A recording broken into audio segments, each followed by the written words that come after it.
बहुत समय पहले की बात है। भरतपुर नामक गांव में चंदन नाम का एक लड़का रहता था। वो स्वभाव से बहुत आलसी था, परंतु उतना ही वो भोला भाला भी था। वो दिन भर कोई काम नहीं करता था, बस सारा दिन खाना और सोना ही उसकी आदत थी।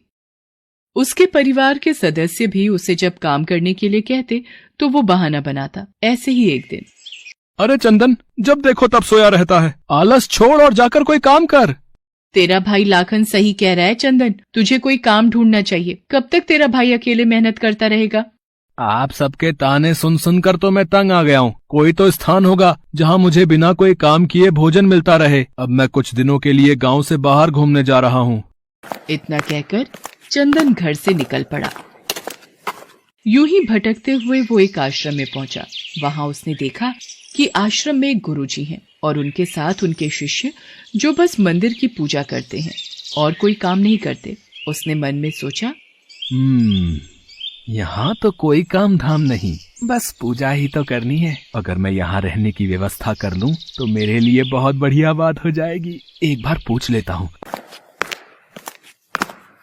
प्रणाम गुरुजी, मैं दूर गांव से आया हूँ। अगर आपको कोई परेशानी न हो तो क्या मैं यहाँ कुछ दिन आपके आश्रम में रह सकता हूँ? हाँ, क्यों नहीं, तुम इस आश्रम में अवश्य रुक सकते हो। लेकिन गुरुजी, मैं कोई काम नहीं कर सकता हूँ। पता नहीं काम करने के नाम पर मुझे आलस घेर लेता है। तो यहाँ कोई काम नहीं करना है, बस पूजा करनी होगी। ठीक है गुरुजी, वो तो मैं कर लूंगा। उस दिन से चंदन गुरुजी के आश्रम में रहने लगा। न कोई काम न कोई धाम, और समय पर खाने को भोजन भी प्राप्त हो जाता था। इसलिए चंदन पूजा पाठ पूरी लगन से करता था और प्रभु भक्ति में भजन गाता था। ऐसे ही चंदन को आश्रम में रहते महीना भर हो गया था। एक दिन चंदन पूजा पाठ के सभी कार्य करके जब भोजन करने रसोई में गया, अरे आज तो रसोई में खाने की कोई तैयारी ही नहीं है।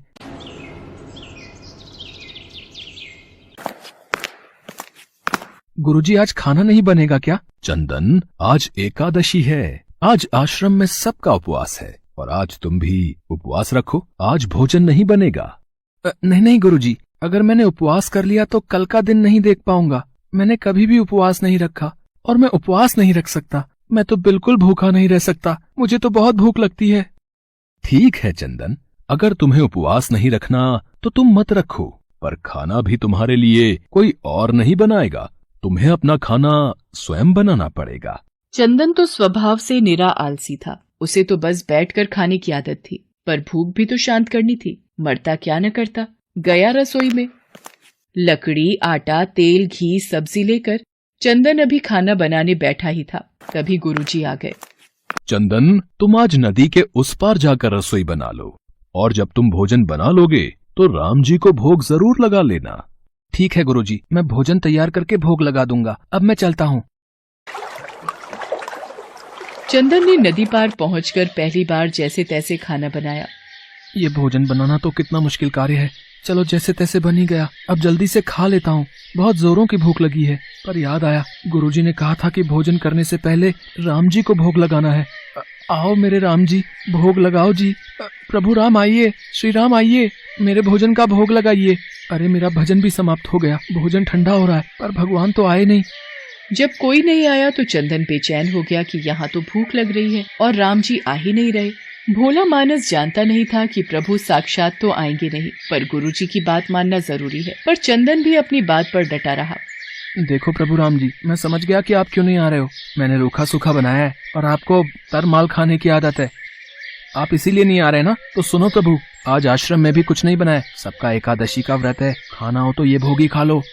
वो कहते हैं ना, भगवान भी भक्त के वश में होते हैं। श्री राम अपने भक्त की सरलता पर बड़े मुस्कुराए और माता सीता के साथ प्रकट हो गए। गुरुजी ने तो कहा था कि राम जी आएंगे, पर यहाँ तो माता सीता भी आई हैं और मैंने तो भोजन बस 2 लोगों का बनाया है। अगर एक को भोजन खिलाऊंगा तो दूसरे को ना पूछूं तो वो भी तो अच्छी बात नहीं है ना। कोई बात नहीं, मैं आज इन दोनों को ही भोजन खिला देता हूँ। मैं आज भूखा रह लूंगा। प्रभु, आपके इस भक्त ने तो भोजन बहुत ही स्वादिष्ट बनाया है। तभी तो मैंने तुम्हें यहाँ अपने साथ आने का आग्रह किया था। प्रभु, आप दोनों को मेरे हाथ का भोजन स्वादिष्ट लगा, ये जानकर मुझे बहुत खुशी हुई है। पर मुझे लग रहा था कि आप अकेले आएंगे, पर आप तो 2 लोग आए हैं, इसलिए मैं भूखा रह गया। पर अगली एकादशी पर ऐसा न करना, पहले बता देना कि कितने जन आ रहे हो। और हाँ, थोड़ा जल्दी आ जाना। भगवान राम चंदन की भोली भाली बातों को सुनकर मुस्कुराने लगे और माँ सीता के साथ प्रसाद ग्रहण करके चले गए। अगली एकादशी तक चंदन सब भूल गया। उसे लगा कि प्रभु ऐसे ही आते रहेंगे और प्रसाद ग्रहण करते रहेंगे, इसलिए उसने किसी को भी ये बात नहीं बताई। फिर एकादशी आई तो चंदन सोच में पड़ गया। कहीं ऐसा ना हो कि आज भी 2 लोग पधारे तो फिर मैं भूखा रह जाऊं, इसलिए आज मैं पहले से ही 3 लोगों का भोजन बना लूंगा। गुरुजी, मैं नदी पार रसोई बनाने जा रहा हूँ, पर आज थोड़ा ज्यादा अनाज लगेगा, भोजन पर 2 लोग आते हैं। लगता है तू भूख के मारे बावला हो रहा है। ठीक है, ले जा और अनाज ले जा। अब की बार चंदन ने 3 लोगों का खाना बनाया। फिर राम जी को पुकारा, प्रभु राम आइए, सीताराम आइए, मेरे भोजन का भोग लगाइए। भगवान की महिमा भी निराली है। उन्हें भी अपने भक्त के साथ हंसी ठिठोली करने में बड़ा मजा आता है। इस बार श्री राम माता सीता के साथ भरत, लक्ष्मण, शत्रुघ्न और हनुमान जी को लेकर आ गए। अरे ये क्या, एक का भोजन बनाया तो 2 आए, आज 2 का भोजन बनाया तो पूरा खानदान आ गया। लगता है आज भी भूखा ही रहना पड़ेगा। चंदन ने सबको भोजन खिलाया और बैठे बैठे देखता रहा। अनजाने ही उसकी आज भी एकादशी हो गई। फिर अगली एकादशी पर चंदन ने गुरुजी से कहा, गुरुजी, ये आपके प्रभु राम जी अकेले क्यों नहीं आते? हर बार कितने सारे लोग ले आते हैं, इस बार अनाज ज्यादा देना। ये चंदन हर बार मेरे से अनाज बढ़ा कर ले जाता है, कहीं ये अनाज को बाजार में बेचता तो नहीं है। मुझे इसके पीछे जाकर देखना पड़ेगा। ठीक है चंदन, भंडार में से जितना अनाज चाहिए ले लो। चंदन जब अनाज लेकर नदी पार चला गया तो गुरुजी भी छुपकर उसे देखने चल पड़े। इस बार भोजन पहले नहीं बनाऊंगा, पता नहीं कितने लोग आ जाएं। पहले बुला लेता हूँ फिर बनाता हूँ। प्रभु राम आइए, श्री राम आइए, मेरे भोजन का भोग लगाइए। देखते ही देखते सारा राम दरबार मौजूद हो गया। राम जी मुस्कुराए। सीता माता भी गदगद हो गई चंदन के मासूम जवाब से। प्रभु ये क्या, हम सब तो आपके साथ यहाँ पर भोजन के लिए पधारे हैं, पर यहाँ पर तो प्रसाद तैयार ही नहीं है। प्रभु इस बार मैंने ना खाना नहीं बनाया। क्यों चंदन, आज तुमने हमारे लिए प्रसाद क्यों नहीं बनाया? राम जी, भोजन बनाकर क्या फायदा, मैं तो भूखा ही रहूंगा, फिर क्या फायदा बनाने का? आप ही बना लो और खुद ही खा लो। क्या करें भैया, भक्त की इच्छा है, पूरी तो करनी ही पड़ेगी। चलो लग जाओ काम पर। लक्ष्मण, तुम लकड़ी काट लो, देवी सीता तुम आटा गूंथ लो, मैं चूल्हे की तैयारी। राम जी के साथ सब मिलकर रसोई बनाने लगे। चंदन एक तरफ बैठकर देखता रहा। माता सीता राम जी के साथ जब रसोई बना रही थी तो कई ऋषि मुनि व यक्ष गंधर्व प्रसाद लेने आने लगे। यहाँ तो कोई दिखाई नहीं दे रहा, ये बिना भोजन बनाए अकेला भूखा क्यों बैठा है? चंदन बेटा, क्या बात है, खाना क्यों नहीं बनाया? गुरुजी आप, अच्छा किया गुरुजी आप आ गए। देखिए कितने लोग आते हैं प्रभु के साथ। मुझे तो यहाँ पर कुछ नहीं दिख रहा सिवाय तुम्हारे और अनाज के। एक तो इतनी मेहनत करवाते हैं प्रभु, भूखा भी रखते हैं, और ऊपर से गुरुजी को दिख भी नहीं रहे। ये और बड़ी मुसीबत है। राम जी, आप गुरुजी को दिख क्यों नहीं रहे? चंदन, मैं उन्हें नहीं दिख सकता। क्यों? गुरुजी तो बड़े पंडित हैं, ज्ञानी है, विद्वान है, उन्हें तो बहुत कुछ आता है, उनको क्यों नहीं दिखते आप? माना कि उनको सब आता है, पर वे सरल नहीं हैं तुम्हारी तरह, इसलिए उनको नहीं दिख सकता। गुरुजी, प्रभु कह रहे हैं कि आप सरल नहीं हैं, इसलिए आपको नहीं दिखेंगे। वाकई मैंने सब कुछ पाया, पर तुम्हारी तरह सरलता नहीं पा सका, और प्रभु तुम मन की सरलता से ही मिलते हैं। पर हे प्रभु श्री राम, मेरी आपसे विनती है कि मुझे अपने दर्शनों से कृतार्थ करें। प्रभु श्री राम प्रकट हो गए और गुरुजी को भी दर्शन दिए। इस तरह एक भक्त के कहने पर प्रभु ने रसोई बनाई। गुरुजी समझ चुके थे कि चंदन मन का बहुत ही भोला भाला है और भगवान तो अपने भक्तों के सच्चे प्रेम को लालायित रहते हैं। चंदन को भगवान के साक्षात दर्शन की बात सुनकर उसकी माता और भाई भी बहुत गर्वित होते हैं। चंदन अब घर लौट आया था। वो अपनी माँ और भाई के कामों में भी हाथ बटाने लगा था। उसे विश्वास था कि वो जो भी भोजन बनाएगा प्रभु श्री राम उसे जरूर खाने आएंगे।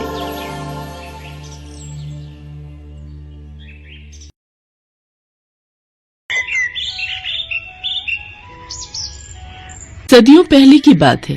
एक बार समस्त श्रेष्ठगण और विद्वान पंडित ऋषि मुनि के लिए एक सभा आयोजित होती है, जिसमें महर्षि वशिष्ठ, महर्षि विश्वामित्र और नारद जैसे महान विद्वान शामिल होते हैं। वो सभी आपस में इस बात पर चर्चा करते हैं कि भगवान राम का नाम स्वयं राम के अस्तित्व से बड़ा है। उसी सभा में भगवान राम के परम भक्त हनुमान जी भी मौजूद होते हैं। हनुमान जी उन सब की बातों को बड़े गौर से सुन रहे होते हैं।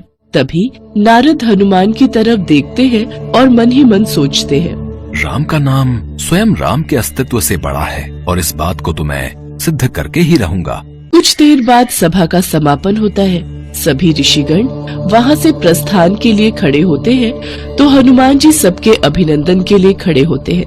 तो नारद जी हनुमान के पास आते हैं और उनसे कहते हैं, नारायण नारायण, क्या बात है हनुमान जी, आप सभी ऋषि गणों का कितना आदर करते हैं। जैसे ही सभा समाप्त हुई आप उनके अभिनंदन के लिए उठ खड़े हुए, लेकिन एक बात आपको अजीब नहीं लगती?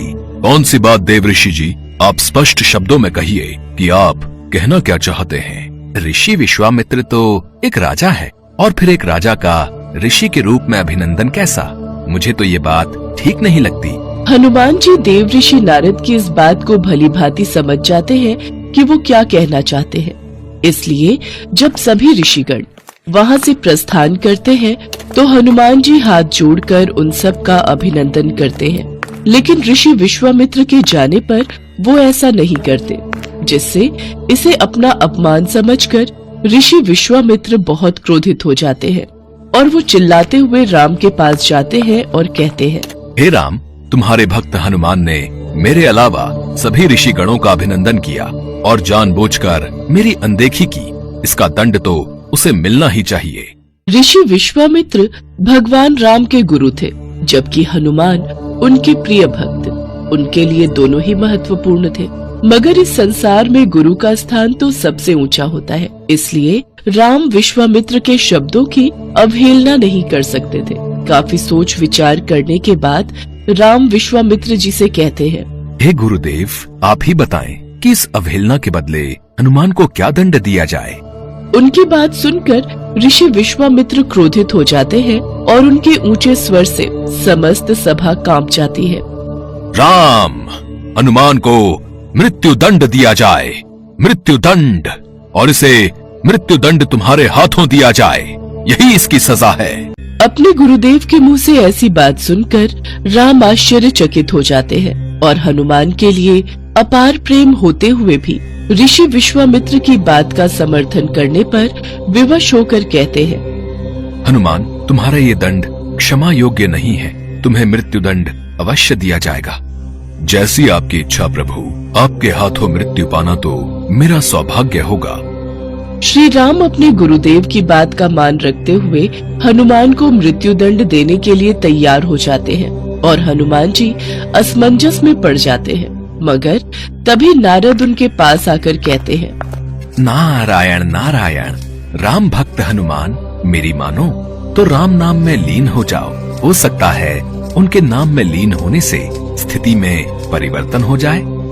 नारद की बात मानकर हनुमान जी जंगल के बीचों बीच एक पेड़ के नीचे बैठकर राम नाम का जप करने लगते हैं। जय श्री राम, जय श्री राम, जय श्री राम, जय श्री राम, जय श्री राम। हनुमान राम नाम में विलीन हो जाते हैं और उधर राम हनुमान को मृत्यु दंड देने के लिए वहाँ उपस्थित हो जाते हैं। विधि का विधान भी कितना अजीब है। जो अपार स्नेह का भागी है, आज उसी को मृत्यु दंड देने को विवश हूँ। भगवान राम ख्यालों में खोए हुए ही होते हैं कि तभी उन्हें अपने गुरु विश्वामित्र के अपमान का स्मरण हुआता है और वो क्रोधित अवस्था में आकर अपना बाण निकालकर हनुमान की तरफ छोड़ देते हैं, किंतु उनके बाणों का हनुमान पर कोई असर नहीं होता। ये कैसी विडंबना है, मेरे सभी बाण निष्क्रिय क्यों हो रहे हैं? हनुमान आंखें बंद करके लगातार राम नाम का जप किए जा रहे थे। राम अपनी हर बलशाली शक्तियों का प्रयोग करके थक जाते हैं, किंतु वो हनुमान का बाल भी बांका नहीं कर पाते। राम आश्चर्यचकित होकर कहते हैं, कुछ भी हो हनुमान, लेकिन तुम्हें मृत्यु दंड तो मैं देकर ही रहूंगा। अपने गुरुदेव को दिए वचन का पालन मुझे करना ही होगा। इतना कहते ही राम अपना ब्रह्मास्त्र निकालते हैं और उसका प्रयोग करने लगते हैं। वो जैसे ही ब्रह्मास्त्र का प्रयोग करते हैं तो तीनों लोकों में हाहाकार मच जाता है। जमीन से ज्वालामुखी फूट पड़ती है, सागर में ऊंची ऊंची लहरें उठ खड़ी होती हैं, पर्वत ढह कर गिरने लगते हैं, जंगल में आग लग जाती है। जीव जंतु प्राणी सभी अपनी जान बचाने के लिए संघर्ष करने लगते हैं। किंतु राम नाम में लीन हनुमान अभी भी राम नाम के जप में लीन रहते हैं। उन पर ब्रह्मास्त्र भी बेअसर रहता है। राम नाम का जप हनुमान के लिए सुरक्षा कवच का काम करता है। इतनी प्रलय और राम नाम की शक्ति दे नारद ऋषि विश्वामित्र के पास जाते हैं और उन्हें सारी सच्चाई बता देते हैं। फिर ऋषि विश्वामित्र राम को अपने वचन से मुक्त कर देते हैं। नारद ये सिद्ध करने में सफल हो जाते हैं कि राम नाम की शक्ति स्वयं राम के अस्तित्व से कई गुना अधिक शक्तिशाली है।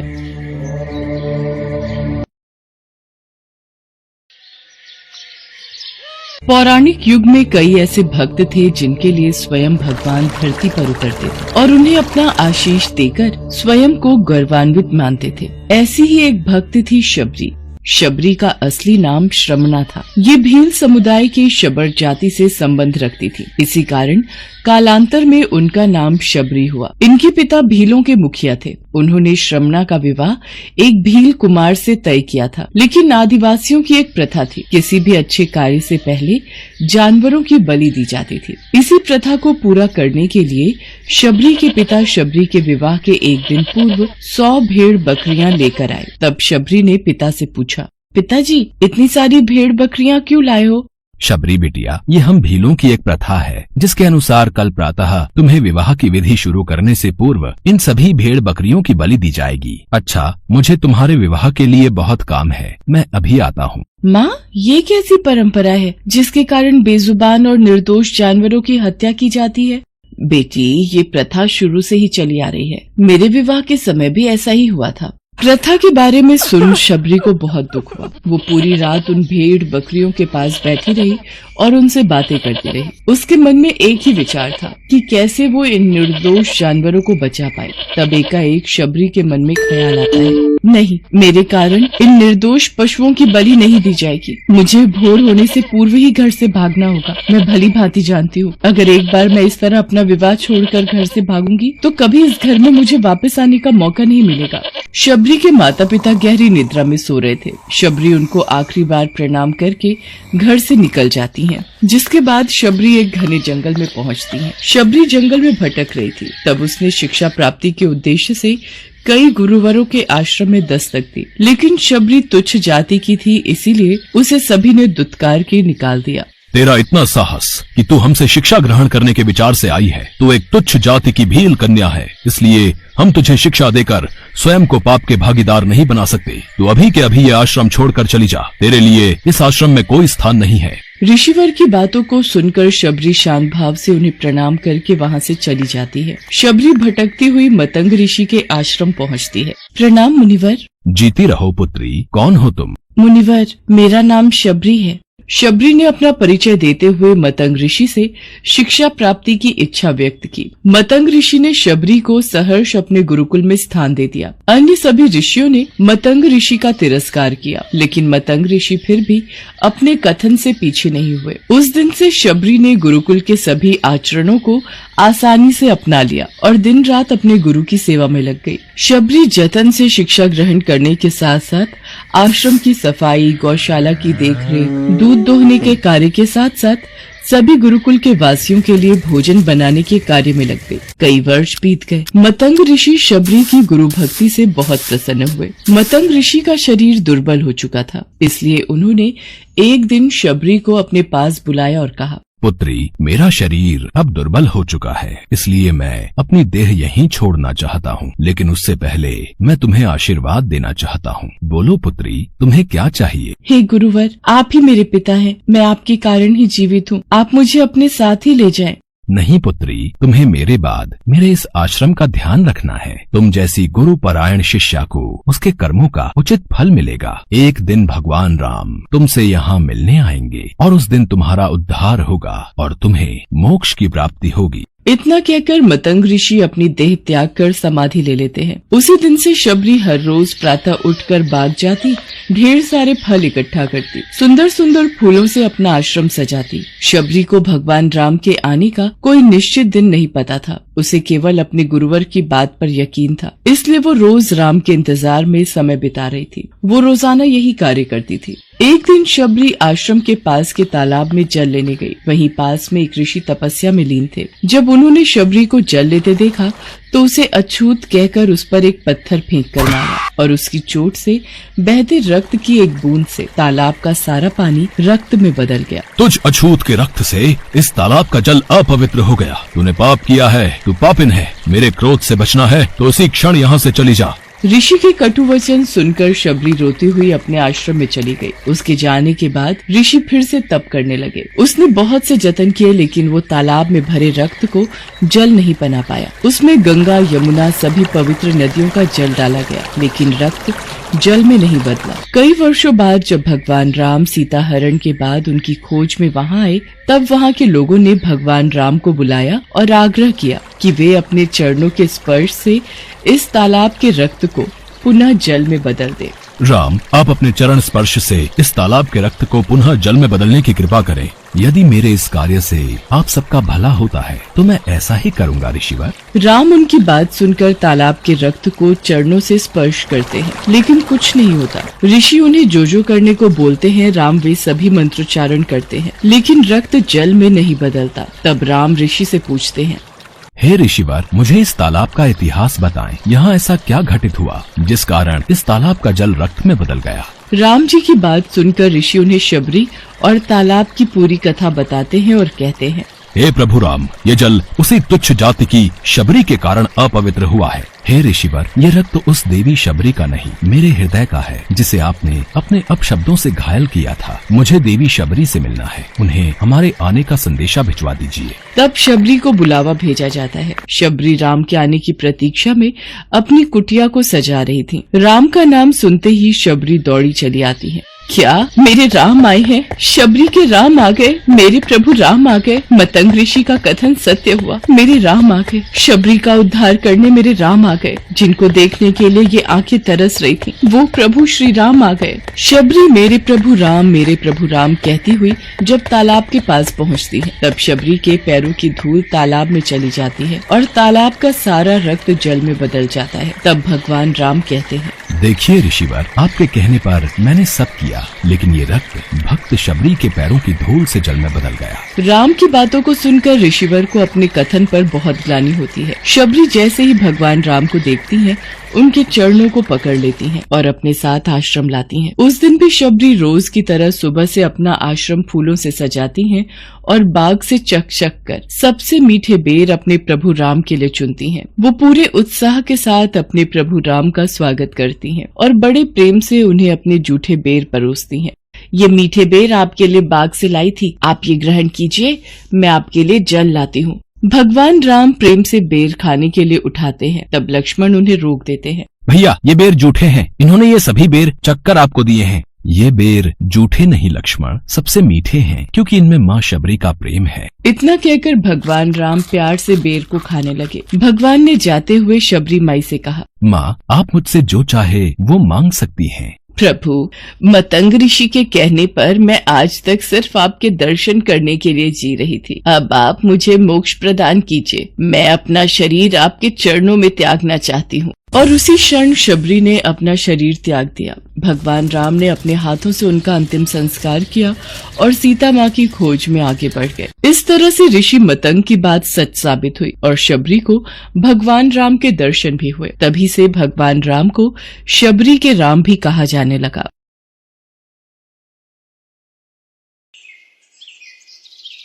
पौराणिक कथाओं के अनुसार भगवान राम ने त्रेता युग में सारे कार्य संपन्न कर लिए थे और उनकी सारी लीलाएं समाप्त हो चुकी थी। धरती पर उनके जीवन की अवधि भी समाप्त होने का समय आ चुका था।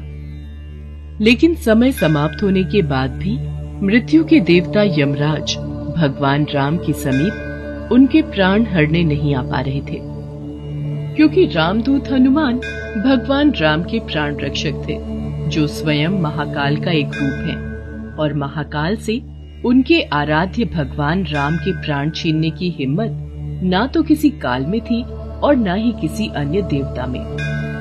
काल चक्र और समय चक्र को आगे बढ़ाने के लिए भगवान राम की मृत्यु होना जरूरी था।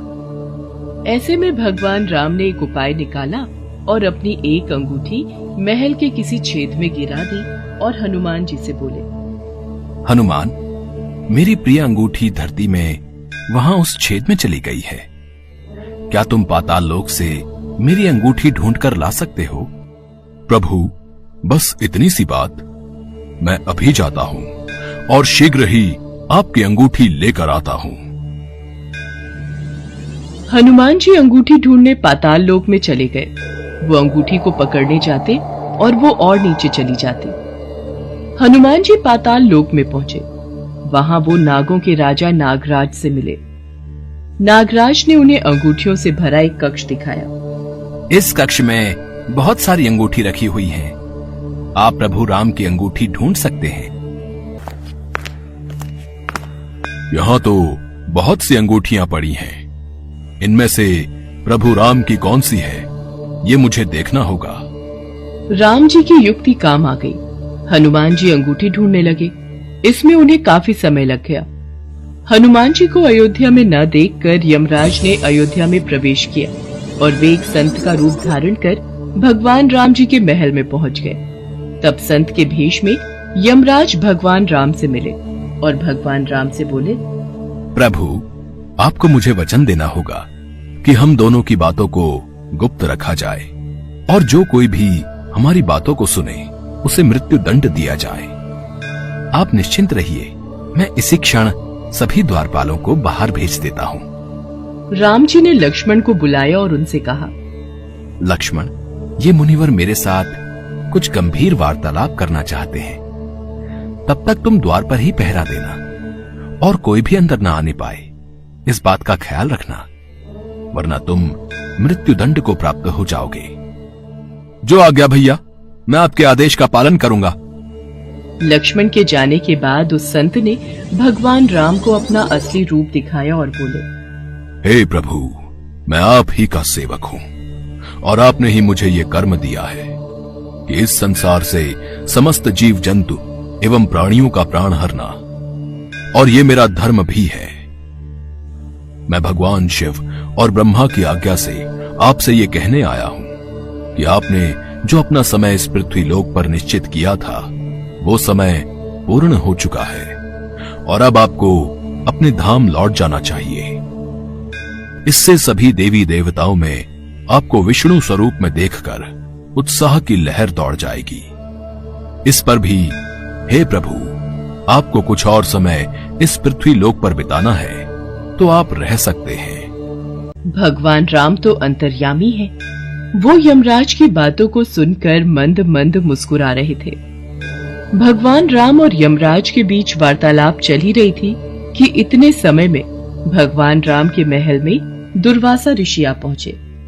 प्रणाम गुरुवर, कहिए मैं आपकी क्या सेवा कर सकता हूँ? हमें भगवान राम से मिलना है, अभी तुरंत। गुरुवर महाराज, भैया राम अभी किसी से नहीं मिल सकते। उन्होंने किसी को भी कक्ष में न आने का आदेश दिया है। मैं उनके समक्ष नहीं जा सकता। लक्ष्मण की बातों को सुनकर दुर्वासा ऋषि को क्रोध आ गया और वो श्राप देने लगे। मेरा इतना घोर अपमान! अगर मुझे राजा राम से नहीं मिलने दिया गया तो मैं पूरी अयोध्या नगरी को अपने श्राप से जलाकर भस्म कर दूंगा। अगर मैं इन्हें भैया के महल में जाने दूं तो सिर्फ मुझे ही मृत्यु दंड मिलेगा, लेकिन अयोध्या नगरी तो बच जाएगी। गुरुवर, मैं भैया को आपके आने की सूचना देकर आता हूँ। लक्ष्मण भगवान राम के कक्ष में चले गए। लक्ष्मण को सामने देख भगवान राम चौंक गए और यमराज अंतर ध्यान हो गए। राम जी दुखी हुए कि एक राजा होने के नाते उन्हें लक्ष्मण को मृत्यु दंड देना होगा। राम जी ने अपने कुलगुरु से इस विषय में वार्तालाप किया। राम, किसी अपने का त्याग करना भी मृत्यु दंड के बराबर है, इसलिए तुम लक्ष्मण का त्याग कर दो। लक्ष्मण ने गुरुदेव और राम जी के बीच हुआ वार्तालाप सुन लिया और वे श्री राम से बोले, भैया, आप मेरा त्याग मत करना, मैं ये सहन नहीं कर पाऊंगा। आपके वचन का पालन करते हुए मैं स्वयं ही अपने शरीर का त्याग कर दूंगा। लक्ष्मण ने अपने भ्राता श्री राम का वचन निभाने के लिए अयोध्या की सरयू नदी में समाधि लेकर शेषनाग का रूप ले लिया और फिर भगवान विष्णु के निवास स्थान क्षीर सागर में जाकर उत्पन्न हो गए। उसके बाद भगवान राम भी लक्ष्मण के वियोग में थे। उन्होंने भी सरयू नदी में जाकर जल समाधि ले ली और अपने परम धाम को चले गए। उसके पश्चात हनुमान जी जब अंगूठी लेकर वापस लौटे तो प्रभु राम को महल में ना पाकर हनुमान जी बहुत दुखी हुए। प्रभु, आपने जानबूझकर मुझे पाताल लोक में भेजा था ताकि मैं आपको रोक ना सकूं। प्रभु, आपकी आज्ञा पाकर मैं धरती पर ही रहूंगा और जहां कहीं भी आपके नाम का भजन और कीर्तन होगा वहां मेरी कृपा हमेशा बनी रहेगी। हनुमान जी को भगवान राम जी से अमरता का वरदान प्राप्त है। इसीलिए कहते हैं कि आज भी जहाँ कहीं पर भी भगवान राम के नाम का भजन कीर्तन होता है वहाँ हनुमान जी अवश्य आते हैं और भक्तों को अपना आशीर्वाद देते हैं।